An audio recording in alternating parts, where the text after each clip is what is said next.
Alappuzha hybrid കഞ്ചാവ് കേസിൽ പിടിയിലായ സുൽത്താൻ അന്താരാഷ്ട്ര മാഫിയ സംഘത്തിലെ കണ്ണി എന്ന് എക്സൈസ്. ലഹരി വസ്തുക്കൾക്ക് പുറമെ സുൽത്താൻ സ്വർണ്ണക്കടത്തിലും പങ്കാളിയാണ്.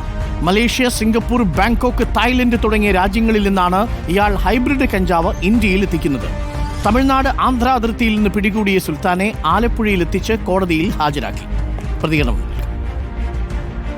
അവിടുത്തെ ഒരു ഹാർഡ് കോർ ക്രിമിനൽസ് താമസിക്കുന്ന ഏരിയയിൽ നിന്നാണ് നമ്മൾ ഇവനെ വളരെ ബുദ്ധിമുട്ടിയാണ് അറസ്റ്റ് ചെയ്തിരിക്കുന്നത്. കാര്യം അവിടെ കണ്ടുപിടിക്കാൻ വലിയൊരു ബുദ്ധിമുട്ടാണ്. കാര്യം ലോക്കൽ ഏരിയ അറിഞ്ഞുകൂടെങ്കിൽ ആളിനെ ഐഡന്റിഫൈ ചെയ്യാൻ വലിയ പാടായിരിക്കും, പ്ലേസ് ഐഡന്റിഫൈ ചെയ്യാൻ വലിയ ബുദ്ധിമുട്ടായിരിക്കും. അപ്പോൾ പ്രാഥമിക അന്വേഷണത്തിൽ നിന്ന് നമുക്ക് മനസ്സിലാവുന്നത് ഇവനൊരു ബേസിക്കലി ഒരു സ്മഗ്ലറാണ്. ഗോൾഡ്, പിന്നെ ഇലക്ട്രോണിക് ഗുഡ്സ് എന്നിവ സ്മഗിൾ ചെയ്ത് ചെന്നൈയിൽ കൊണ്ടുവന്നതിന് ശേഷം വിൽക്കുന്ന ഒരു നേച്ചറാണ് ഉള്ളത്.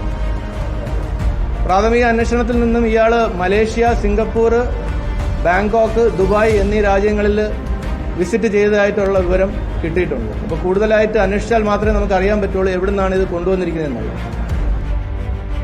ശരത് എസ് ചേരുന്നുണ്ട് കൂടുതൽ വിവരങ്ങളുമായി. ശരത്ത്, ഇപ്പോൾ എക്സൈസിൽ നിന്നും പോലീസിൽ നിന്നും ലഭിക്കുന്ന വിവരമനുസരിച്ച് പിടിയിലായിരിക്കുന്ന സുൽത്താൻ ചെറിയ മീനല്ല, ഒരു അന്താരാഷ്ട്ര ലഹരി വിപണന സംഘത്തിലെ മുഖ്യ കണ്ണിയാണ് എന്ന സൂചനയാണോ ലഭിക്കുന്നത്? അരുൺകുമാർ, അന്താരാഷ്ട്ര മാഫിയ സംഘത്തിലെ പ്രധാന കണ്ണിയാണ് സുൽത്താൻ എന്നുള്ളതാണ് എക്സൈസ് കണ്ടെത്തിയിരിക്കുന്നത്. ലഹരി വസ്തുക്കൾ മാത്രമല്ല, അടക്കമുള്ള സാധനങ്ങളും ഇയാൾ കടത്തിയിട്ടുണ്ട്. അങ്ങനെ മാഫിയ സംഘവുമായി വലിയ ബന്ധം സുൽത്താൻ ഉണ്ട് എന്നുള്ളതാണ് എക്സൈസിന്റെ പ്രാഥമികമായ വിലയിരുത്തൽ. എന്തായാലും ഇക്കാര്യങ്ങൾ ഉൾപ്പെടെ വിശദമായി ചോദ്യം ചെയ്യേണ്ടതുണ്ടെന്നും എക്സൈസ് ഉദ്യോഗസ്ഥർ പറയുന്നു.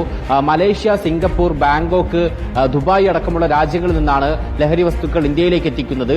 പലതവണ ഇയാൾ വിദേശയാത്ര നടത്തിയതായുള്ള വിവരങ്ങളും എക്സൈസിന് ഇതിനകം ലഭിച്ചിട്ടുണ്ട്. മാത്രമല്ല, ഇന്ത്യയിൽ എത്തിക്കുന്ന ലഹരി വസ്തുക്കൾ ഇയാളുടെ ഭാര്യ തസ്ലീമ വഴിയാണ് ആവശ്യക്കാർക്ക് എത്തിച്ചു നൽകിയതെന്നും കണ്ടെത്തിയിട്ടുണ്ട്.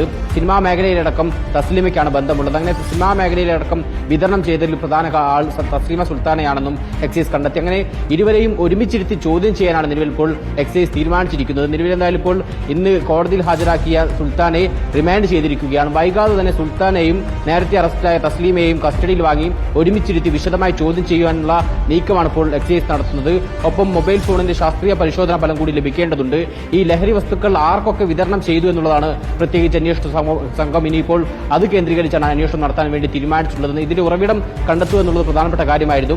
ഈ സുൽത്താനാണ് ഇത് ഇത്തരത്തിൽ ലഹരി എത്തിച്ചത് എന്ന് കണ്ടെത്തിയതോടുകൂടി തന്നെ ലഹരി ബന്ധത്തിന്റെ കൂടുതൽ കാര്യങ്ങളൊക്കെ തന്നെ അന്വേഷണ സംഘത്തിന് വ്യക്തമായിട്ടുണ്ട്. ഇനി ആർക്കൊക്കെ ഇത് വിതരണം ചെയ്തു എന്നുള്ളതാണ് അന്വേഷണ സംഘം പ്രധാനമായും ഉറ്റുനോക്കുന്നത്. പ്രത്യേകിച്ച് സിനിമാ മേഖലയിലടക്കം സിനിമാ താരങ്ങളടക്കം ഇത് വിതരണം ചെയ്തതായി നേരത്തെ തന്നെ കണ്ടെത്തിയതാണ്. അങ്ങനെ സിനിമാ താരങ്ങളെ കൂടി ചോദ്യം ചെയ്യേണ്ടതുണ്ട് എന്നുള്ളതാണ് ഇപ്പോൾ എക്സൈസ് വ്യക്തമാക്കിയത്. നടന്മാരായ ഷൈൻ ടോം ചാക്കോ, അതേപോലെ ശ്രീനാഥ് ബാസി അടക്കമുള്ള നടന്മാരെയും വൈകാതെ ചോദ്യം ചെയ്യുമെന്നുള്ളതാണ് എക്സൈസ് ഉദ്യോഗസ്ഥരും പറയുന്നത്. ഓക്കെ, ശരത് എസ് ആണ് വിവരങ്ങൾ നൽകിയത്. അങ്ങനെ സുൽത്താനെ പിടികൂടിയിരിക്കുന്നു. സുൽത്താൻ ചെറിയ മീനല്ല, അന്താരാഷ്ട്ര ലഹരി മാർക്കറ്റിലെ ഒരു പ്രധാനപ്പെട്ട വിൽപ്പനക്കാരനാണ്, സ്മഗ്ലറാണ് എന്നാണ് എക്സൈസും പോലീസും നൽകുന്ന വിവരം.